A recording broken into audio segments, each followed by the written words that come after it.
Welcome back to the VybeShift podcast. This is episode 3 of The One Who Stayed. Today we speak about something that sounds noble until it isn't convenient. Staying in truth when it costs you. Because it's easy to remain in truth when truth is rewarded, when truth earns approval, when truth earns applause, when truth earns alignment. But what about when truth costs you comfort? What about when truth disrupts a relationship? What about when truth changes how others see you? What about when truth means you cannot go back to who you were? This is where most people leave, not physically, but internally. They soften their stance, they blur their clarity, they reshape their honesty to keep the peace. They trade truth for belonging. And sometimes they don't even realize they're doing it. The one who stayed is not the one who insists on being right. It's the one who refuses to betray what they know. There's a quiet difference between egoic righteousness and grounded truth. Ego says, I must win. Truth says, I must remain aligned. Ego seeks dominance. Truth seeks coherence. When you feel something in your body, a subtle contraction when you say yes to something you don't want, a heaviness when you pretend something doesn't matter, a dissonance when you silence your voice, that is the moment. That is the moment where truth is asking you to stay. And staying here does not mean arguing. It does not mean escalating. It does not mean forcing your perspective on someone else. It means not abandoning your own. There are moments in life when remaining in truth will cost you proximity. It may cost you approval. It may cost you being understood. It may cost you being liked. But what it gives you is self-respect.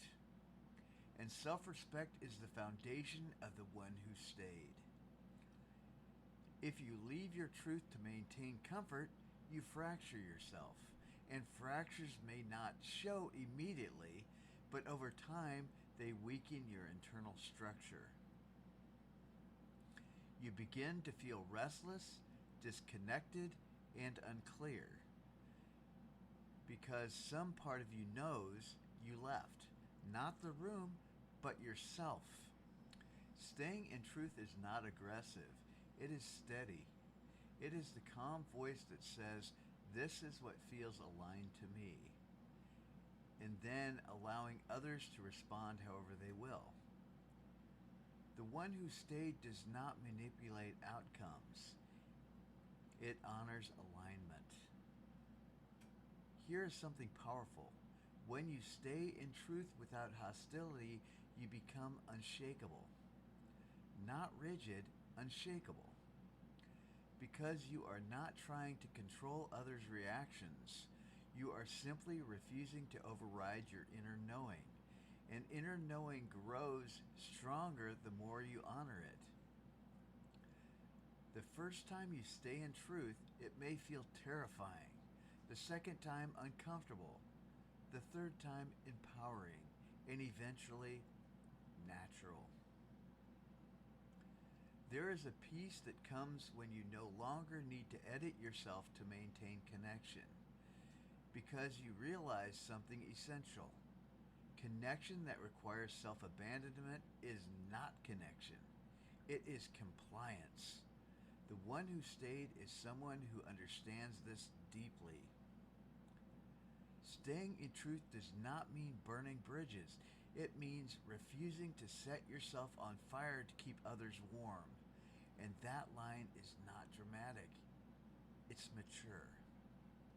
There's something profoundly attractive about someone who is rooted in their truth without needing to convince you of it.